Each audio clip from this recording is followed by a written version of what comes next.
Il est 7h33. Mise en scène douteuse. L'Iran dément être à l'origine du crash d'un Boeing ukrainien mercredi près de Téhéran. Catastrophe qui a fait 176 morts, dont 63 Canadiens. D'ailleurs, hier soir, le Premier ministre canadien Justin Trudeau a affirmé que l'appareil avait été abattu par un missile solaire iranien, probablement par erreur.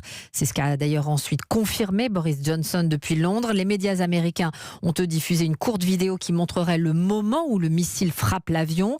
L'Iran, on le sait, est en état de guerre depuis la mort du général Soleimani il y a une semaine.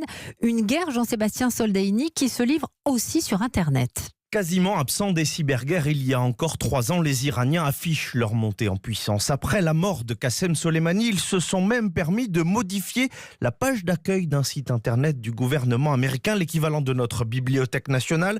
Un site peu protégé, mais Didier Groux, le directeur Moyen-Orient du cabinet de cybersécurité FireEye, considère que l'Iran est désormais capable de frapper plus fort. On pourrait imaginer d'avoir une attaque sur une entreprise qui fournit l'électricité et qui se retrouverait avec des machines qui ne peuvent plus fonctionner, donc un service qui serait dégradé, et pourquoi pas une entreprise qui ne pourrait pas délivrer l'électricité à une région, à une ville, ou la paralysie de transport routier, de transport aérien, pourquoi pas de métro. Des aéroports utilisés par les soldats américains au Moyen-Orient pourraient aussi être perturbés, car l'Iran aurait aujourd'hui les mêmes capacités de nuisance que la Russie, la Chine ou la Corée du Nord. Les références en la matière, ils exploitent en fait un avantage.